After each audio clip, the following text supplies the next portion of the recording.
Karoline Leavitt, his press secretary, the woman who keeps insisting Trump didn't draw this or sign this in 2003, she was 5 years old. She was too young even for Jeffrey Epstein in 2003. Donald Trump's world is built on control.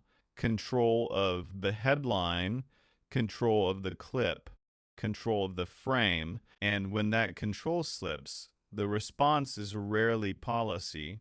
It's heat 0.26 seconds volume, a demand that attention swing back to him. Before we go any further, one quick question for you watching right now. Which country are you watching from? The latest viral moment began on a late-night stage during a monologue focused on Karoline Leavitt, the administration's press secretary and one of Trump's most disciplined messengers. This is a dramatized retelling inspired by public rhetoric and familiar late-night formats, not a claim of hidden documents or private leaks. The show opened as usual band applause. Jimmy Kimmel walking to his desk with notes in hand.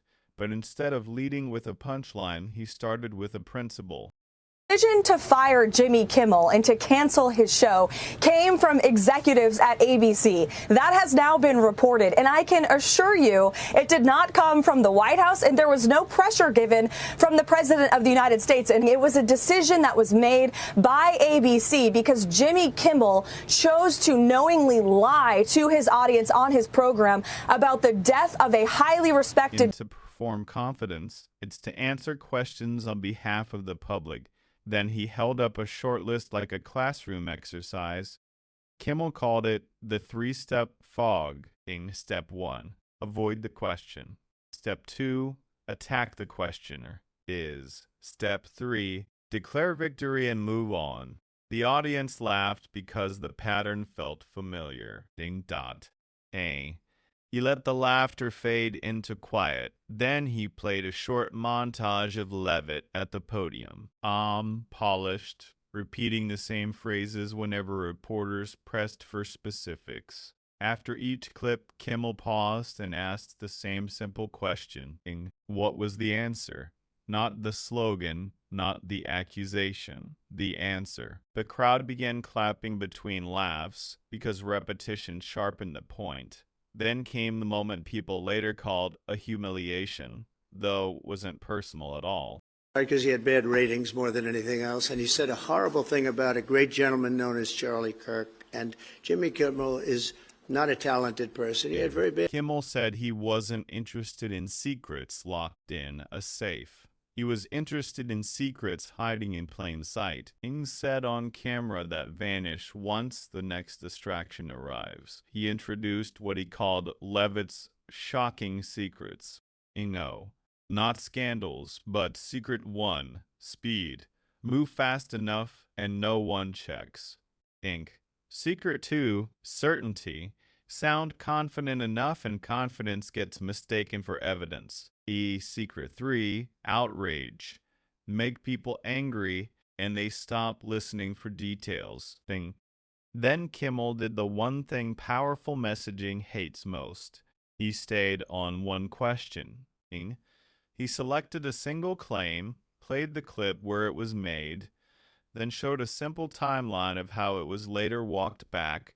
No graphics, no yelling, just a replay button. He said, modern press conferences aren't built to inform, they're built to exhaust. Online, Leavitt's defenders reacted immediately, calling it unfair, accusing Kimmel of bullying someone for doing her job.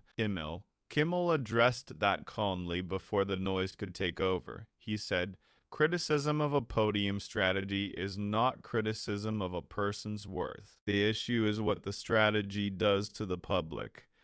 When answers are replaced with fog, voters pay for it with confusion. In this dramatized framing, Trump sees the clip not as comedy but as a threat.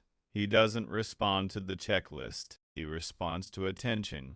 Rapid posts follow, calling Kimmel washed up, labeling the show propaganda, praising Leavitt as brilliant, insisting no one even watches late night anymore. Lands instantly. If no one watches, why react like the clip is dangerous?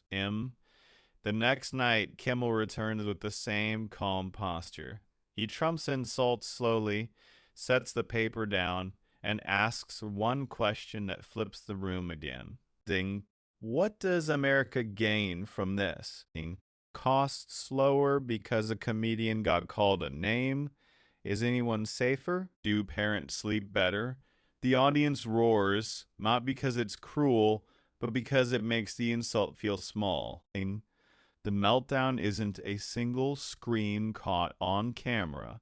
It's the spiral, louder posts, sharper labels, parade attempts to turn the story into a feud instead of a pattern. Ding. But the clip keeps traveling because it's built on something outrage can't erase.